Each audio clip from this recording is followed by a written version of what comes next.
Okay, so here we are. This is a man with a medium-sized prostate. You see he has a very high bladder neck and maybe some middle lobe growth. And we're going to do a HoLEP. His bladder is certainly trabeculated. And here we are. So I'm going to come out towards the apex. It's interesting, there are some stones and some crypts there. This is the sphincter edge. Let's fire here at 12 o'clock.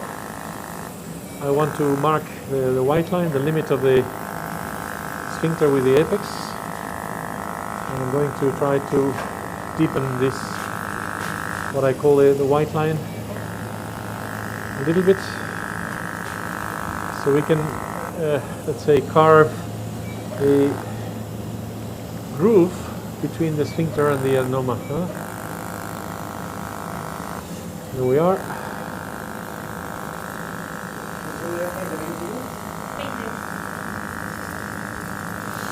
So let's deepen the incision a little bit. Especially, there's a stone. That's why we see those reflections of the light on the stone. Let's fragment it until it's gone. So I like to cut these fibers in the posterior area, you see, here, maybe towards 9 o'clock in this side, where there's still some piece of the stone. Okay, because this is a way to dissect or detach the sphincter from the apical lower part of the adenoma. So here I like to cut these fibers, see, in direction of to the veru and above, because we will try to connect here and dissect, find the enucleation plane. We can do this gently pushing the adenoma. You see, that's the enucleation plane. And the fact that we did this, we cut these fibers, prevents damaging the sphincter in this level. You see, we come out, you can see the sphincter is completely safe. And on this side, let's enter the plane as well. We can do energy dissection. We can do a little bit of mechanical pressure on the adenoma to see if the anatomy shows itself. You see, and we find the plane. Okay, that looks like a good plane to me. This is above the veru. There's not much tissue here, although we found probably an utriculum. Let's go over the utriculum and try to connect the lines, the line of attack on both sides. I'm going to put my fiber at 12 o'clock and see if I can detach this a little bit so we can start progressing in the posterior dissection. Here, trying to follow the white line rhythmically from side to side, gently trying to look for the proper plane. The energy should be able to open the plane without the need of contacting with the tissue. But this plane looks a little bit sticky to me. So maybe, you see, sometimes we have to make a little bit near contact with the tissue to catch the fibers that are joining the adenoma to the capsule. It's a very fibrous plane, very sticky plane. All right, so we have done this posterior dissection, and you can see that the posterior aspect of the adenoma is totally free from the sphincter. But now we have to continue our dissection. So I'm going to cut on the adenoma towards 12 o'clock, you see. I'm going to cut on the adenoma. This is not the proper plane, but when you do these cuts like this, what you achieve is to detach the apex from the sphincter. So this is not the plane we're ultimately going to follow. The plane we're going to follow is the true plane, the true dissection plane. It's over here. But by cutting this initial area where the apex attaches to the sphincter, we gain access. We gain access, and thanks to this access, we can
intentar enfocar un poquito más cerca. Let's see if I can see a little bit better. I have been silent for a while, but I don't know why. I forgot to speak. So here we have already liberated the apex, and now we're going to follow the circumferential line of attack. You see, I'm trying to position my camera so the line of attack is in the middle. In the middle of the screen, and we always have one side of the screen which shows capsule and one side of the screen which shows adenoma. And you see that we have excellent visibility. The plane is a little bit sticky, you see it detaches a little bit more difficult than usual, but this is the thing, we never see planes that are exactly the same and that behave exactly the same, so we have to adapt with our knowledge and our skills to the individual situation of the patients and try to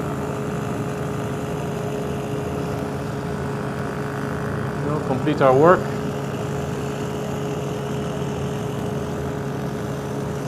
There we are. There we are. There we are.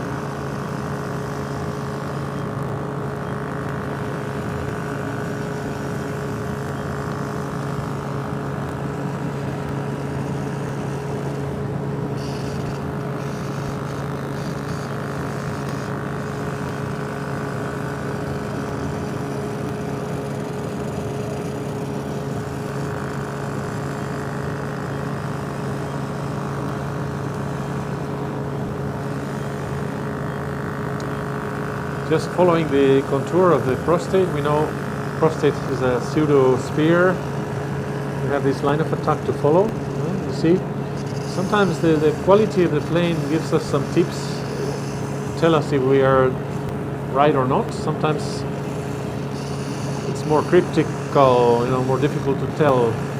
But it's very useful to have this line of attack. You see, because we can follow the line. Even in the areas where we're not sure if we are in the right place or not, we can follow the line and follow the contour of the prostate, which is a little bit curved and progress. If we leave a lot of adenomatous tissue attached to the capsule, we will see that the tissue in the capsule will be more yellow. If we go through the adenoma, we might notice that the tissue is not so uniform. You see, the capsule is a little bit, or the interface between the adenoma and the capsule is quite smooth. You see? So that gives us the indication that we're probably in the right plane. If you see this kind of yellowish tissue here, we are more in doubt. You see, that's probably a little bit of adenoma or an adenomatous nodule. You see, the capsule is more white, the adenoma is more yellow. I think that's nice concept to help you navigate this, let's say, not so easy planes sometimes. But also, you see, the circumferential nature of the adenoma helps a lot, because we are circumnavigating, we are navigating around it from side to side, anteriorly, posteriorly, trying to adapt to the pseudospherical shape. Being careful here. I saw a little bit flimsy tissue here, so I went a little bit more inside, you see. Well, sometimes you're not 100% sure that you are at the perfect plane, but quite sure that we are reasonably in a good plane. And sometimes perfect is enemy of the good, so it's one of my favorite phrases. So sometimes you cannot do perfect with HoLEP. You cannot, let's say, aspire to have every case a beautiful case, every case an excellent capsule adenoma differentiation. Sometimes you have to accept that things are not so easy as in the teaching videos and books and drawings. They're a little bit more real, real life. So here you see, maybe it's 1 millimeter more or less, but we are probably doing a relatively good job. Here it's a little bit yellow, so you have to test the tissue a little bit, see if it looks like adenoma, see if it looks like capsule. But overall, you know the direction that the capsule and the plane is taking. So there we are, going around the adenoma, carefully adapting to the contour. Here, of course, it seems like we are reaching the bladder neck area, so the plane is going to be ascending, and sometimes it's a very abrupt change of direction. So I'm going to keep my fiber, let's say, more close to the adenoma, not so close to the capsule. Try to avoid perforating it. Here, more or less, that's adenoma probably, you see, so you can come this way and correct. It's a little bit yellow, so maybe it's better to try to see if this is adenoma or not, try to see if we have a good plane or not. The plane in this man is not good anyway, so, but if we don't leave a lot of yellow tissue attached to the capsule, it's probably better. There we are, trying to advance in the operation carefully, so millimeter by millimeter, liberating the adenoma from the capsule. It's still yellow. Let's see. That looks like capsular, a little bit deep, maybe. Not critically deep, but a little bit into the peripheral zone, the anterior fibromuscular zone. Let's see. Here we're coming downwards, downwards, downwards. See, trying to connect, trying to see if we're doing the right thing. I think this is a good plane.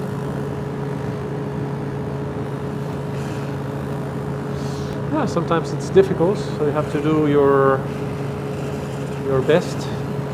You can do intraoperative ultrasound if you're, let's say, not convinced, or you think that you might be leaving a lot of tissue behind. This is a little bit yellow, but it doesn't look like a very critical amount of tissue there. Let's check and see if we can remove some more without going deep into the capsule. See, it's not very clear, but it looks a little bit more whitish here. A little bit more white, so maybe it's a good idea to continue. Always very careful, of course. There we are. This looks better. It looks more white until also here. I think it looks a little bit better. It connects with the plane over here. Let's see. That's a good connection there. Here you see I'm firing very close to the adenomatous edge, a little bit away from the capsule if I can, because I want to detach the adenoma, but I don't want to penetrate too deep in the prostate capsule, prostatic capsule here. So let's come up here.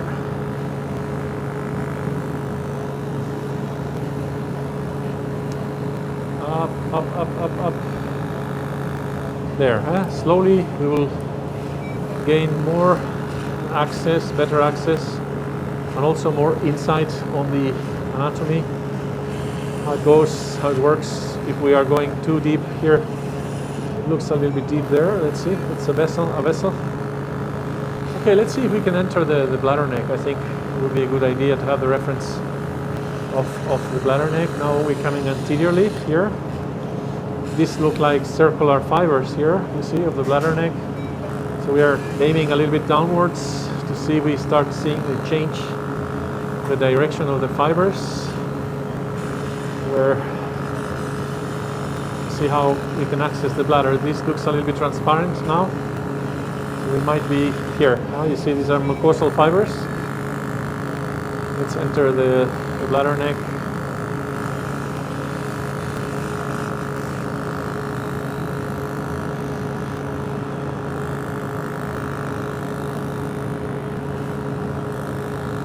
Follow the circumference of the bladder neck. I think we are quite good here. Let's check the UO to see where it is in relation to the bladder neck. It's far away. See?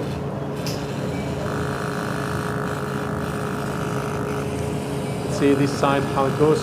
Here it looks like a little bit of adenoma. I don't know. That's probably capsule. Here.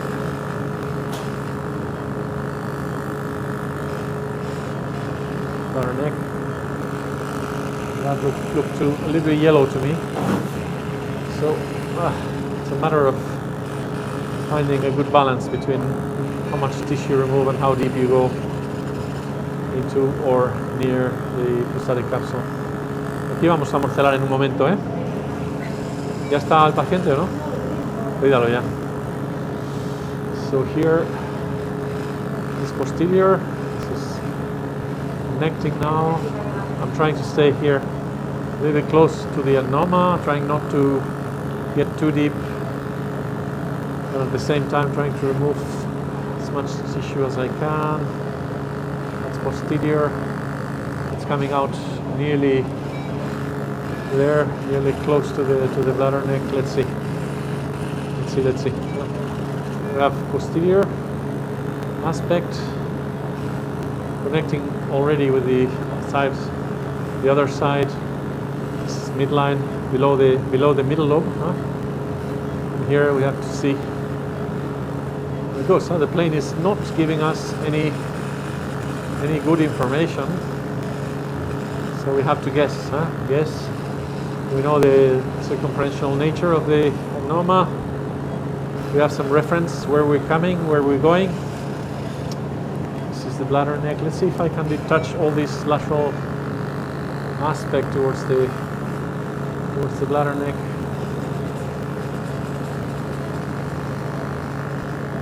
Let's see. here.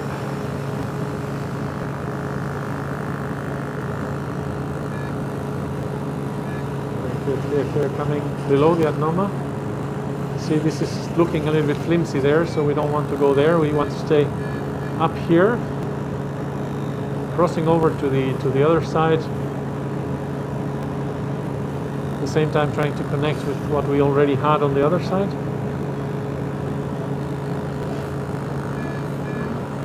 Yeah, let's see. It's trial and error, let's say. We're slowly progressing, making things better as we go, trying to improve the situation.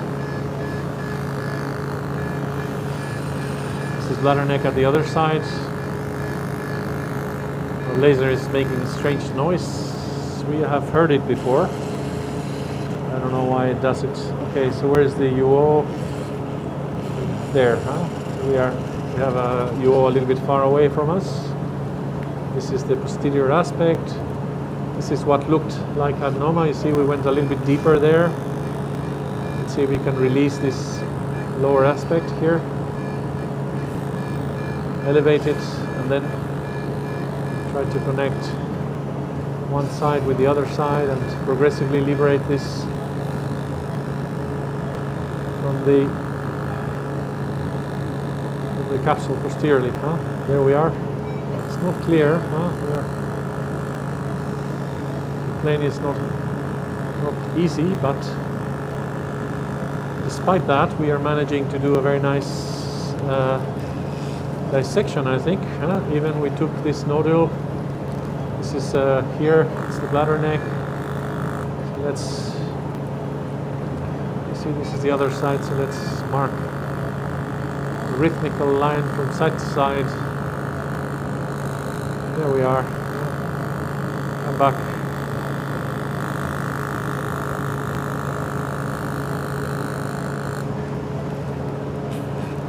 See what happens. I think we are in a position now where we could elevate the adenoma and try to tilt it into the bladder. You see, it went inside. Now this is the fossa, this is the sphincter, beautifully preserved, and that's almost out, but still not very dangerous or critical. And this is the remaining aspect here that we have to cut. Bladder neck.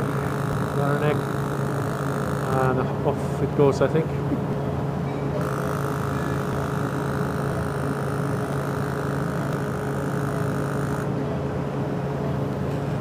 This one little fibrous band here. Let's see if we can remove it. There we are. Let the light do its work.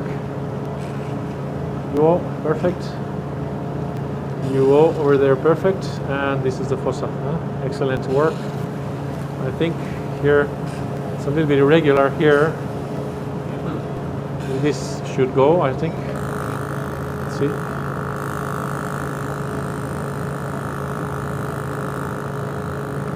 That's the fiber breaking up, you know, it breaks all the time during the operation.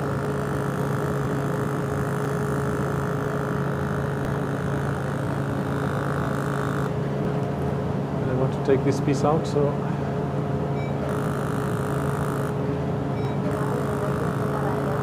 agua, por favor.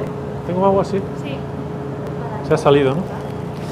Yeah, the water came out from the endoscope, the water inflow, so visibility was degrading, so I thought something's wrong, and I looked at the instrument and I saw that the water tubing came out of the connector.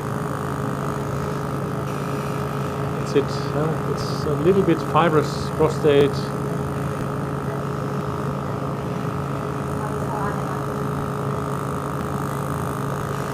We don't want to leave any nodule of adenoma behind if we can help it.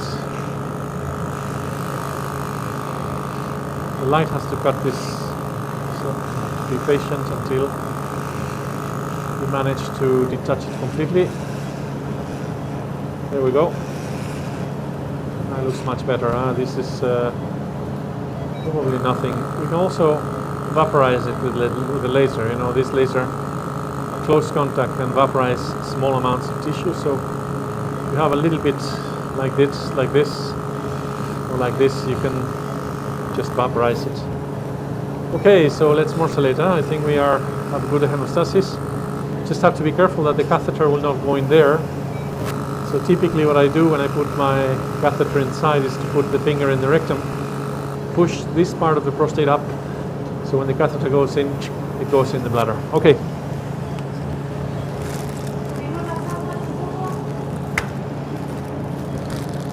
Let's go. This is a prostate without a plane. Changing the instruments. Now, to introduce the morcellator nephroscope, the morphoscope. Oh, se ha salido la válvula. I broke the scope for a moment. Let's see if I can fix it. Yeah, there we are. Perfect. One of the taps. That's it, morcellator. In place, bladder neck. So this is the working position. I'm just going to suck with the pedal to engage the adenoma, and then I'm going to lift the tip a little bit away from the bladder neck on the bladder wall. And in this position, I know that I'm very safe. It's not the center of the bladder, it's the center of the bladder neck, and maybe 1 or 2 centimeters inside the bladder. Se ha obstruido, ¿no? It got obstructed. Maybe the tissue is quite hard and fibrous. It's not sucking. No va. Tome. Let's clean the... A ver, el pedal debería estar un poquito más acá. Vale, a mi pie, eso es. Mira a ver si se ha obstruido. I think the system got obstructed because the tissue is quite hard. See, it's very fibrous tissue. So it got blocked, maybe in the motor, maybe... Okay, so my nurse is very good at trying to find out. Yes, Peter? What's going on? Yes, now there is aspiration. ¿Había algo obstruyendo? There was some tissue inside the blades, so maybe that was the cause of the obstruction. Sometimes it happens. As always, it's amazing to have a nurse that can help you so fast. And who knows what to do, because you are scrapped near the patient. You cannot leave the instruments, you cannot leave your post, to go and check the morcellator. So this is definitely a teamwork operation. Here we are. See, it's very hard tissue. There's nothing to suspect any problem here. Just sometimes the prostate has some, let's say, leathery consistence.